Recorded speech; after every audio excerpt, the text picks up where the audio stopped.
शिक्षक होने के नाते मैं आज आप लोगों को मानवाधिकारों के विषय में कुछ बताने जा रही हूँ।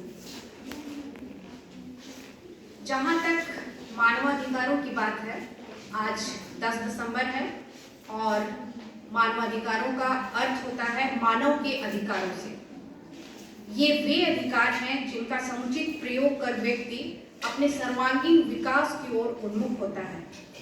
मानव अधिकार वैसे अधिकार हैं जो प्रत्येक मनुष्य को जन्म से मिले होते हैं। ये मनुष्य की प्रकृति में ही निहित है और किसी रीति रिवाज, परंपरा, रूढ़ि, कानून, राज्य या किसी अन्य संस्था की देन नहीं होते। मानव की स्वतंत्रता, समानता और गरिमा को अक्षुण्ण कैसे रखा जाए, यही बात ये मानव अधिकार हमें बताते हैं। वास्तव में मनुष्य की गरिमा को कैसे बचाया जाए और उन सभी अधिकारों को हम मानव अधिकार कह सकते हैं जो कि मानव की गरिमा को बचाने में सहायक होते हैं। जहाँ तक मानवाधिकारों की बात है, मानवाधिकारों की अवधारणा का प्रारंभ सृष्टि के प्रारंभ से ही हुआ। धीरे धीरे यह समाज, राष्ट्र और अंतर्राष्ट्रीय स्तर पर पल्लवित और पुष्पित हुआ।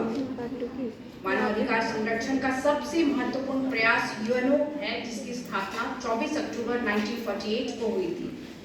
यूएनओ की स्थापना के बाद अंतर्राष्ट्रीय समुदाय को युद्ध, घृणा और वैमनस्य से मुक्ति की आशा दिखाई दी और इसी संयुक्त राष्ट्र संघ की महासभा ने 10 दिसंबर 1948 को मानवाधिकारों की सार्वभौमिक घोषणा पत्र को जारी किया और तभी से प्रत्येक 10 दिसंबर को अंतर्राष्ट्रीय मानवाधिकार दिवस मनाए जाने की परंपरा का श्री गणेश हुआ।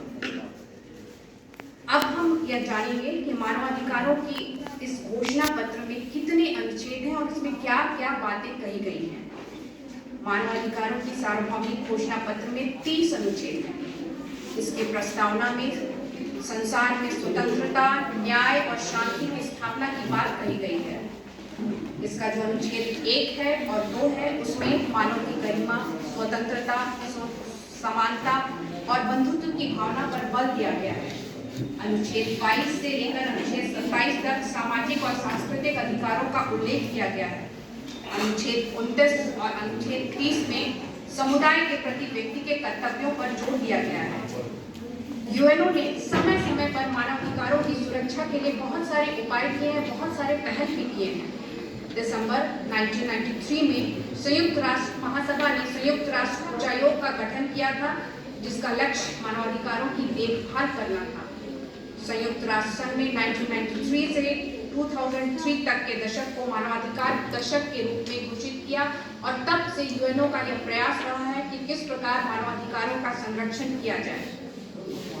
अब हम अपने देश भारत की बात करते हैं।